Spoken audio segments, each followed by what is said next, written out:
On se retrouve dans Punchline et ce soir, notre invité, c'est François-Xavier Bellamy. Bonsoir. Bonsoir. Vous êtes tête de liste Les Républicains aux Européennes, vous êtes enseignant en philosophie, maire adjoint de Versailles également. On va évidemment parler de la restitution du grand débat qu'a fait Édouard Philippe ce matin, mais avant cela, une question d'actualité qui vient de nous parvenir. Le Royaume-Uni fixe donc au 23 mai la date des élections européennes. Est-ce que ça veut dire qu'officiellement, le Brexit est reporté, M. Bellamy ? Non, ça veut dire que les Britanniques étaient obligés par les règles européennes d'organiser cette élection parce que si jamais un accord ne pouvait être trouvé avant la date de l'élection européenne et si jamais une sortie sans accord ne se réalisait pas, alors le fait que les Britanniques, en étant toujours membres de l'Union européenne, ne puissent pas participer au Parlement européen menaçait tout le fonctionnement de l'Union européenne.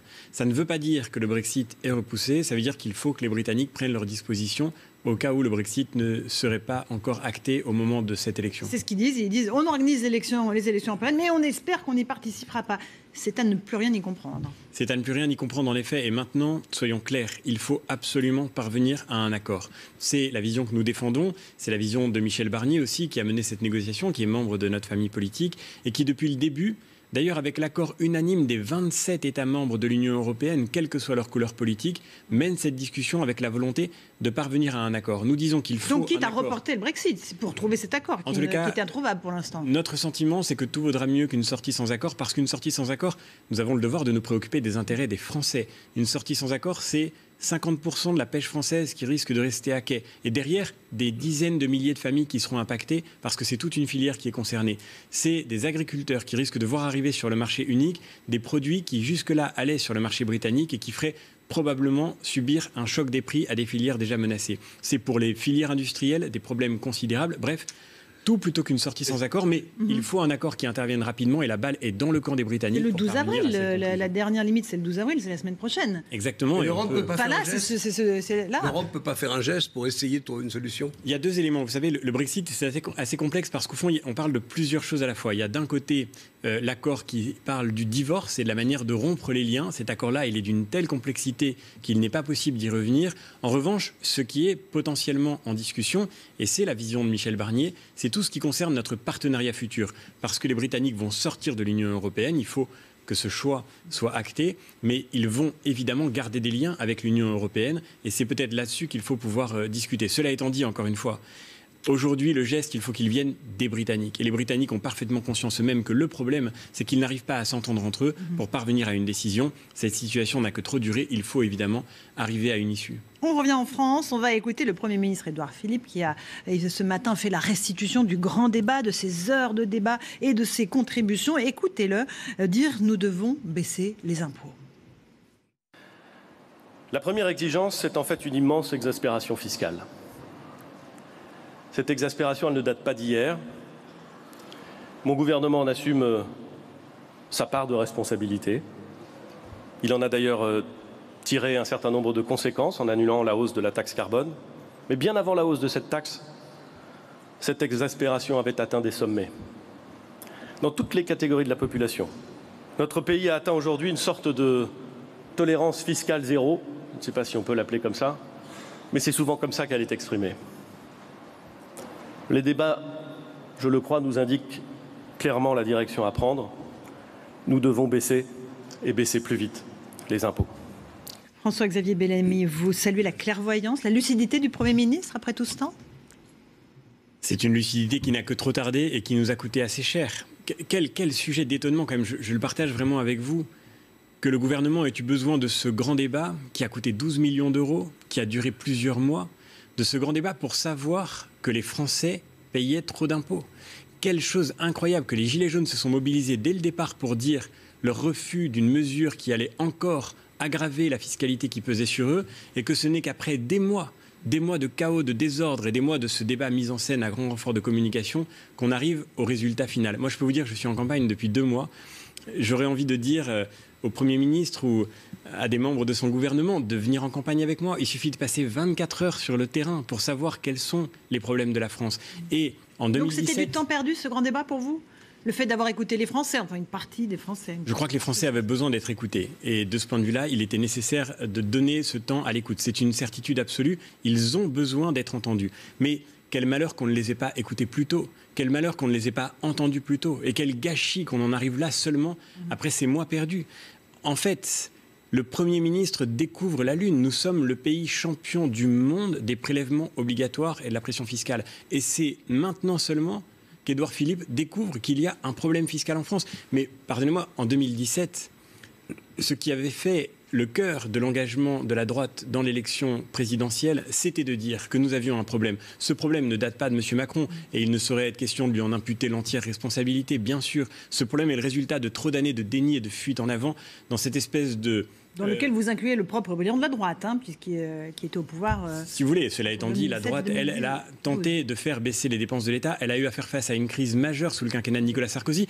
Après 2 ans qui étaient économiquement infiniment plus favorables, rien n'a été fait pour résoudre ce problème. Et malheureusement, la question est toujours devant nous. Heureusement, le Premier ministre se rend compte, mais on se dit... Quand même. À quand les mesures concrètes annoncées par le président? Vous proposez aux Républicains une baisse de l'impôt sur tous les salaires, c'est ça? Une baisse de l'impôt sur le revenu pour toutes les tranches, bien sûr. Encore une fois, quand on est le pays champion du monde de la pression fiscale, on ne peut pas continuer de vivre dans cette situation où, effectivement, on asphyxie sur le terrain la capacité d'entreprendre, d'innover, d'investir. Au fond, on est devant une situation de crise que nous provoquons nous-mêmes par nos propres blocages. La France, elle est faite d'incroyables potentiels, de talents, de compétences qui rayonnent partout dans le monde.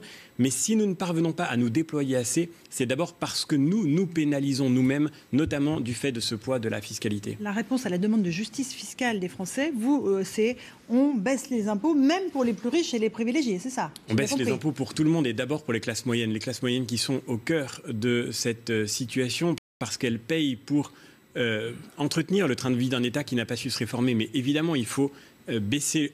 Globalement, le poids de la fiscalité, c'est une nécessité absolue, c'est un impératif. Mais sans économie, ça ne sera pas facile. Bien sûr, il faut faire des économies. Il n'y a plus beaucoup d'argent dans les caisses, semble-t-il. Tout à fait évident qu'il faut faire des économies. Ça ne vous aura pas échappé qu'en 2017, effectivement, le projet de la droite était un projet très complet, très précis, très détaillé, pour faire en sorte qu'enfin notre pays fasse les choix courageux qui l'attendent. 500 000 suppressions de fonctionnaires proposées par François Fillon. On peut rediscuter du programme, on peut voir à quel endroit et comment et quelles modalités doivent être celles des choix que nous avons à faire. Mais ce qui est certain, c'est que nous ne sortirons pas de la situation de crise dans laquelle nous sommes en restant le pays champion du monde. Là aussi, champion du monde de la dépense publique. Et de la dépense publique pour quel résultat? Ce que les Français voient sur le terrain, et notamment dans ces territoires de la France périphérique, c'est que le poids de la fiscalité a continué d'augmenter et que simultanément, la qualité des services publics n'a cessé de se dégrader. On peut faire mieux avec moins. Et nous sommes capables de le faire. Encore faut-il effectivement faire ces choix courageux qui nous attendent, bien sûr. Clément Viktorovitch, une question? Monsieur Bellamy, le 23 novembre dernier sur Sud Radio, vous disiez être de tout cœur avec les Gilets jaunes. Vous regrettez d'avoir prononcé cette phrase ou pas?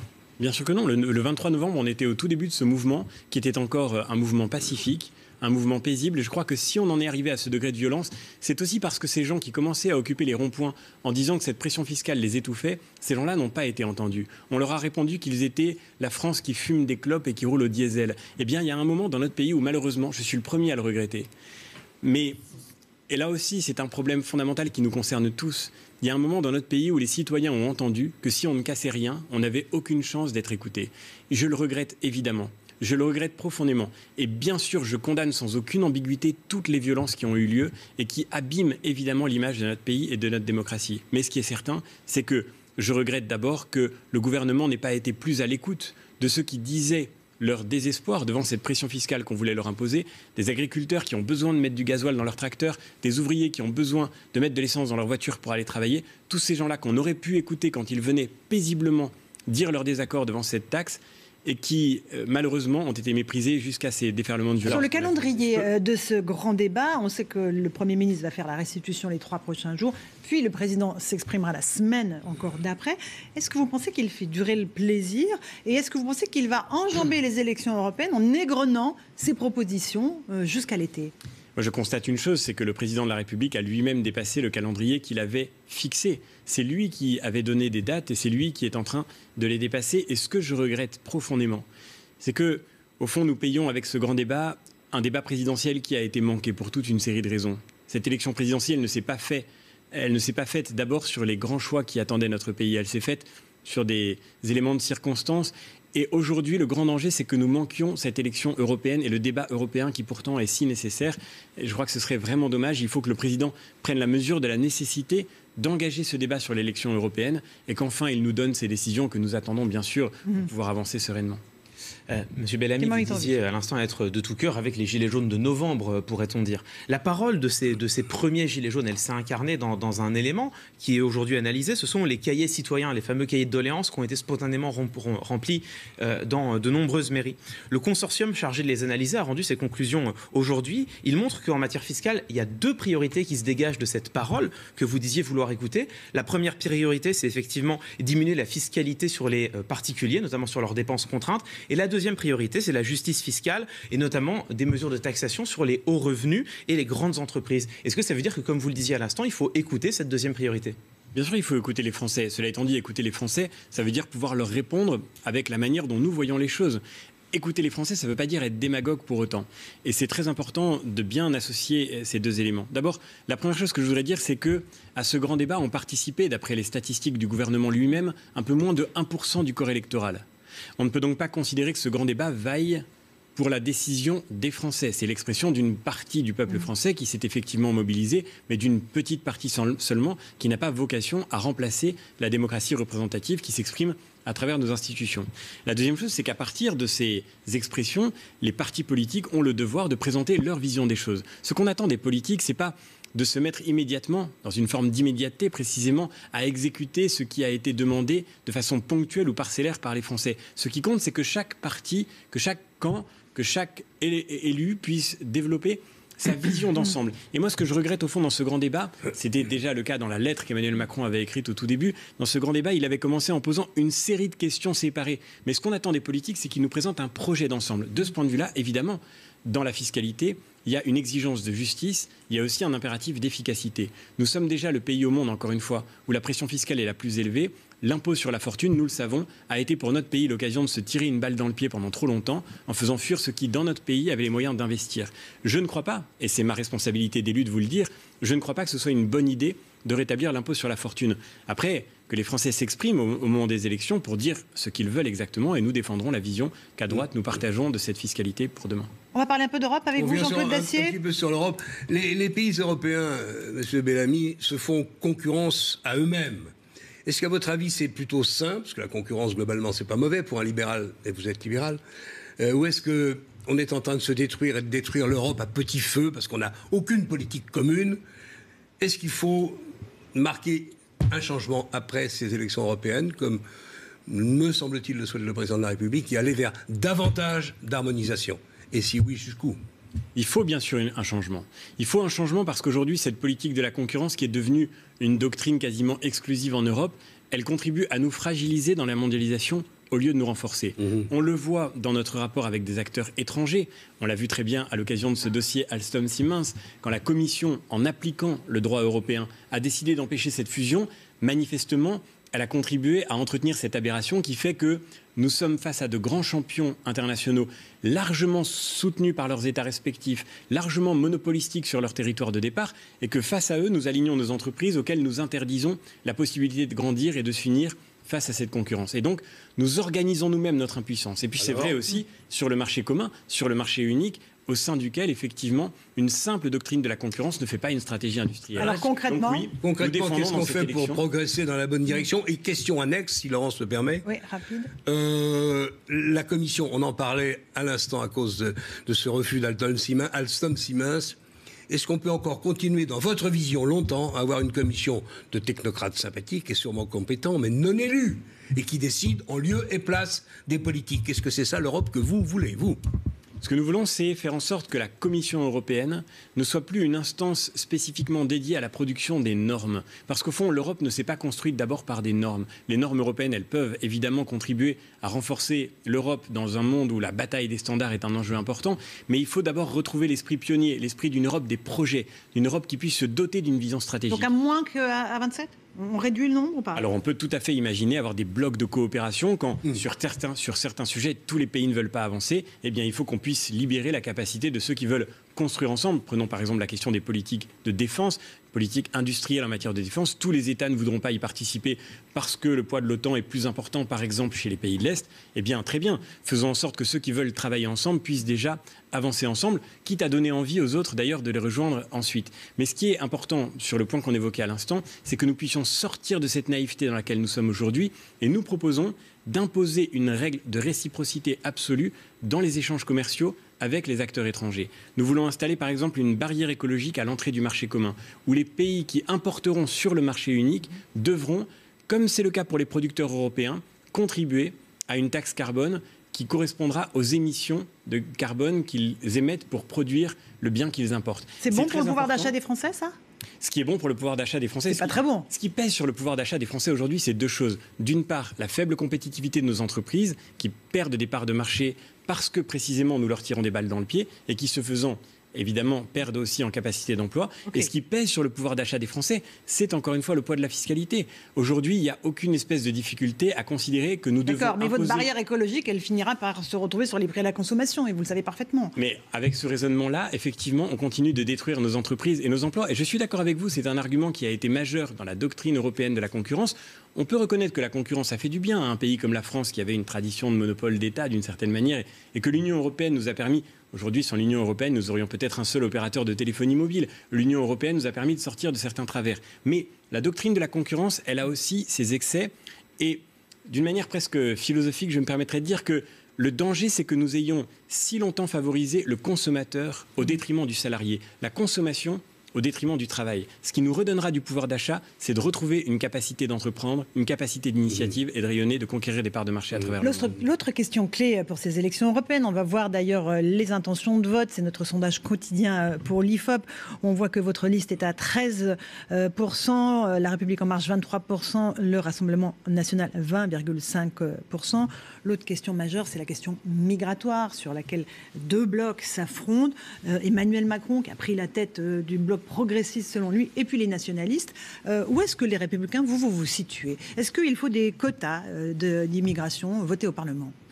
Nous croyons à une politique qui construirait une double frontière pour mieux répondre aux défis migratoires. Le défi migratoire, il est devant nous et non pas derrière nous. Parce que la crise migratoire n'a pas encore commencé.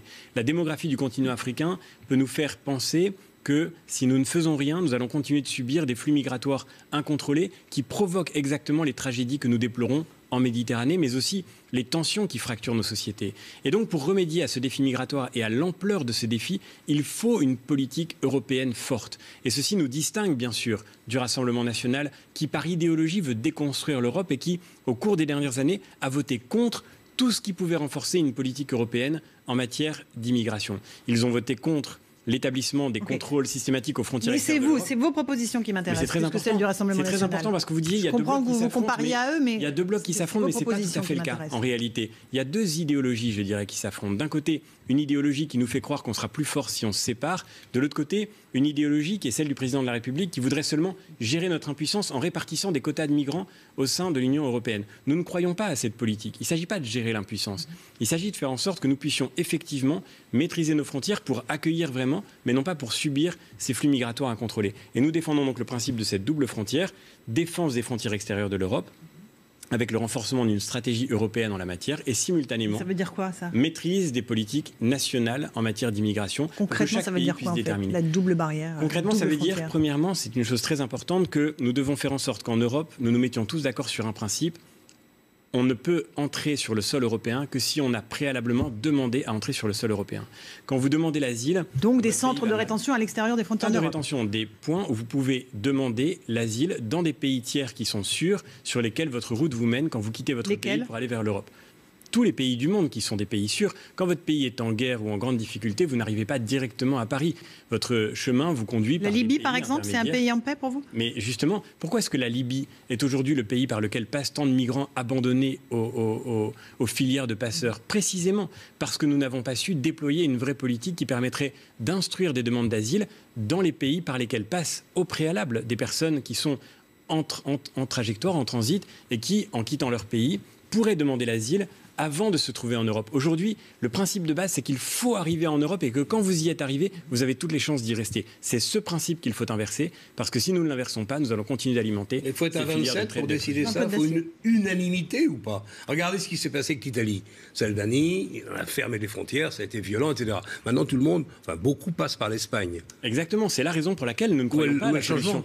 C'est la raison pour laquelle nous ne croyons pas à la solution du Rassemblement national. Il faut absolument déterminer à 27 cette politique migratoire efficace. Parce que sinon, si chaque pays est abandonné à son sort, qui croit un seul instant que le défi sera relevé? Qui pense que la Grèce pourra maîtriser ses propres frontières nationales? Qui pense que seul chaque pays pourra mettre en œuvre une politique qui soit de nature à relever l'ampleur de ce défi? Et de ce défi dépend l'équilibre du monde de demain. Je précise exactement ce qu'a dit l'Italie. Vous nous avez abandonnés, vous nous avez laissés en première ligne avec les bateaux de migrants qui arrivaient. Résultat, nous, on ferme. Et l'Italie a eu raison, bien sûr. L'Europe a fait défaut à la solidarité qu'elle devait au peuple italien. Et c'est parce que nous lui avons tourné le dos que l'Italie connaît aujourd'hui la réaction que nous lui voyons adopter. Il faut donc absolument que nous puissions mettre en œuvre une politique commune sur ce sujet, sinon, comme le dit Enrico Letta, qui est un grand Européen, sinon nous aurons 27 Brexit. Il y a un problème de leadership aussi en Europe et la gouvernance européenne, si quelqu'un y comprend quelque chose, mais nous écrit. Il y a un problème de leadership, si vous me permettez, en un seul mot, je crois qu'il y a un problème de leadership parce qu'il y a un problème de vision.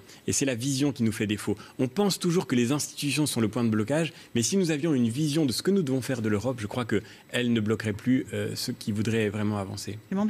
Mais le principe d'une entrée clandestine sur le territoire européen, c'est que par définition, elle est clandestine. Donc, quand bien même vous arriveriez à passer des accords avec les pays frontaliers de l'Union européenne pour y installer ce qu'on appelle des hotspots, ce qui est loin d'être gagné puisque pour l'instant, les pays ont toujours refusé. Mais quand bien même vous y arriveriez, les individus qui désireraient migrer vers l'Europe et qui n'obtiendraient pas l'asile sur le sol de ces pays-là, qu'est-ce qui les empêcherait malgré tout de prendre une route clandestine pour se rendre sur notre territoire?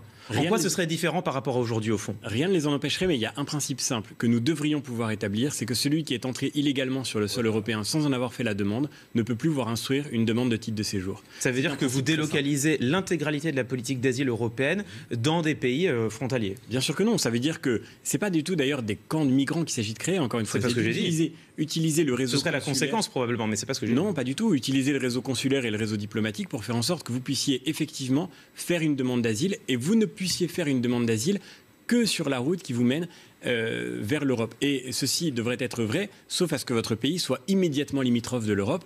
On devrait pouvoir s'accorder sur ce principe, sans quoi le droit d'asile va devenir, ce qu'il est devenu aujourd'hui malheureusement, l'occasion d'un gigantesque n'importe quoi. Aujourd'hui, 70% des personnes qui entrent en France et qui font une demande d'asile ne sont pas éligibles à l'asile. Et sur ces 70%, seulement 4% sont effectivement reconduites à l'extérieur du territoire français. Ce qui veut bien dire en fait qu'on utilise le droit d'asile pour toute autre chose que le droit d'asile, pour détourner ce processus de solidarité et en faire l'occasion d'une immigration illégale que nous ne pouvons plus subir. On a vu les intentions de vote il y a quelques instants, que 13% pour vous. Est-ce que vous avez un objectif chiffré? Est-ce que c'est l'électorat du Rassemblement national que vous allez chercher par votre discours, François-Xavier Bellamy? Non, vous savez, je n'ai jamais cru aux politiques marketing. Je suis simplement un jeune citoyen français qui s'engage dans ce débat pour essayer de susciter de nouveau l'adhésion autour d'un projet et d'un choix. Ce que je crois, c'est qu'au fond, le clivage populiste, progressiste qu'on voudrait nous imposer, ce clivage-là ne ressemble pas à ce dont les Français ont besoin. La question n'est pas pour ou contre l'Europe. La question, c'est quelle Europe voulons-nous construire?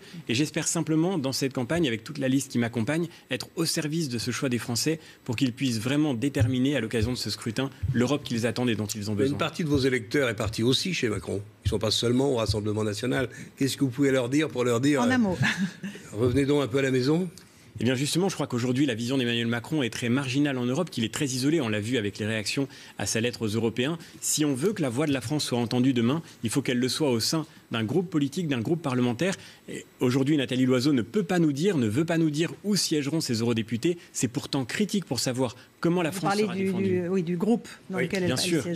Nous sommes membres du PPE et nous pouvons dire aux Français comment et par quels moyens nous allons faire entendre leur voix dans le débat européen. Merci beaucoup d'être venu ce soir dans Punchline sur CNews.